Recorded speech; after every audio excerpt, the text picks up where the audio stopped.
Because when you start saying substance, probably somebody would have wanted to listen to your program if he hears drug, because that is what is familiar Yeah, with.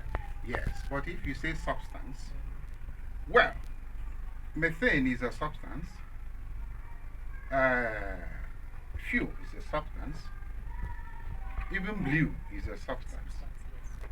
So most of the time, uh, maybe you may feel it is a little bit. There's a way it sounds in the ear when you Yes, say yes. drug. You know, we are getting tired of all these things. So even when I was saying like the National Drug Law Enforcement Agency, that is NDLEA, you see, crime is not good. Sometimes we would like to let's baptize it. Let's know if something will change. No, no, no, no. You don't change it by baptizing it. You change it by tackling it head on. You All see, right. yes, Also, yeah, that's why we have people like you, so that you will tell us, yes. you know all this thing before we are born. Of So course, of course. yes, I do. don't just forget about how we grew up and start abusing a lot of things. So you Yes, yes. people are older in all those things, so you tell us. No, in even no, it didn't start today, and it didn't start with you people. Yes. Even in those periods you were referring to, there were substance abuses. Okay. The only thing is that it may not be as rampant as it is today, or it may not be as open as it is today. Because I know that the word marijuana did not start today. Some of our elders did have them in their time, but if they want to do it, they go to the bush.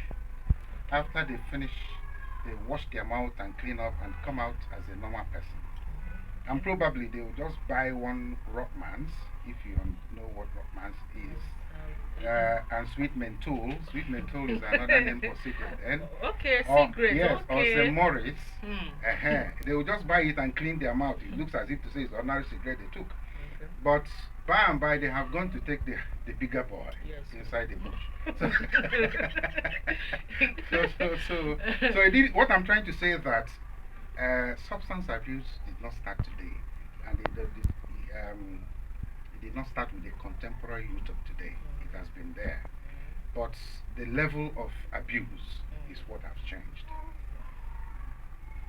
Okay, our brother from Good Shepherd Major Seminary, Kaduna. I know you are in a secluded environment, so you don't really know what is happening. Okay, in the course of your stuff, have you ever met people that have been abusing drugs? As you are with us now. Well, in respect to substance abuse, Yeah. I think I grew up in Port Harcourt, where these substances are very cheap to achieve and cheap to abuse. Because I remember then, even our neighbor then um, was the one commercializing this substance, and the whole notion of substance is it's as the first speaker said, it's a perennial issue in man for man. It has been abused. So then, and it's very bad in our society. So I felt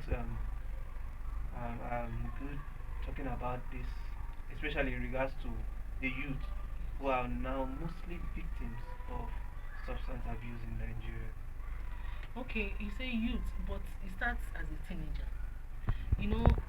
Some of our movies they show where they take all those things, where they smoke. Okay, let me just use it. So some people will try to, anything. That's why they say be careful what you do in front of a child. Some people might try because okay, let me tell you, when we are growing up, sometimes okay, there are things that I'm not supposed to say that we did, and I know that we got the flogging of our life. Okay, since then we stopped it. You see now that we were cautioned at early stage. If not by now, we for don't go, now we for don't go gaga. So, do you think that parents, guardians, clergy, the clergymen, the church, the society, do you think they're doing anything to curtail this? Because it's getting out of hand. You see what is happening. So please, when after answering me, I will tell you. I will just give you an example of what I saw. In fact, I shed tears. Well, as for whether the parents are doing enough in that respect, I think the parents are doing their best. But if you ask me if their best is good enough, is a different kettle of fish. You know, the current economic situation in the country now, in most cases, creates the unnecessary elbow room for neglect of parental responsibilities, like adequate monitoring of the child's behavior.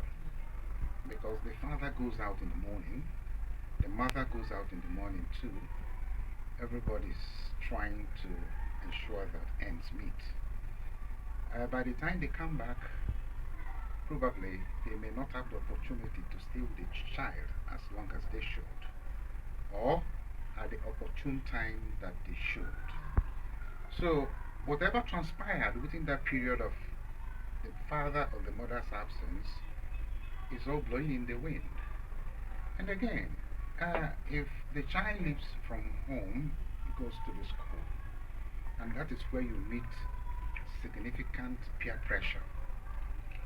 When you are talking about peer pressure, you're talking about I want to belong. Yes, I really want to belong because I know that some people learned how to smoke cigarette In school. in school. Yes. Yes, you go to the back of the toilet, and before you know it, they are puffing away their life. You see, but it takes somebody who have that moral courage taken from home, but it takes a lot of willpower to resist it anyway. Because at that point in time, you are in an experimental stage. Say, just do a drag, let's see how it goes. It's just a drag now. And they just drag and you cough, cough, cough, cough, cough. He said, no, no, no, no. That coughing is a part of it. You know, that's the interesting aspect of it. Take another drag again. And you take it again, you don't cough again. Then the whole thing is going down, as you can see. So, the problem is, the parents are doing the most they can, but the situation around us may not warrant them to be everywhere the child is. And again, when they go to school, you won't be there to monitor them as well. So it takes the child's willpower. And also, that is why most of the time, I remember that being very close to the church does help a lot. Because when we do catechisms, we are told a lot of things.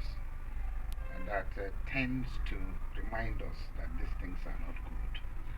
But somebody who don't have the opportunity of listening to those words of admonition from the church is completely on his own. And it becomes a different ball game when he find himself in a situation like this. So the parents, well, they are doing the much they can, but they can do more. Then the teachers in school, and again, the, during our old time, we don't have phones. Most of the time, probably you have only one black and white TV that everybody gathers in the evening to watch. You know, and it starts in the evening at 4 o'clock with a color bar. And the color bar will be there, yes, and then they will now put this sound on television. Yes, that sound now. After the color bar will be on, then there will be a sound. Once the sound goes up, the national anthem will come. Then, there you go. It's so fun. And TV shuts down 12 midnight. And within those periods, the only thing you watch are very educative and entertaining programs because it is family built. So the program in that period is tilted towards the family and it's for the entire members of the family to watch, both young and old. But this time, the television and radio stations have 24 hours. So with your laptop, you'll be able to listen to whatever you want. And you have the choice to browse the internet to get whatever you want. So even if your parent is at home and the child in the toilet, he can move into one very dangerous site that talks about anything drug. you know. And I hope that in this your program you have to discuss tattoo too, because tattoo and drug are almost the same thing that are ravaging the whole society Yes, right now. yes. So let me stop here for now. All right.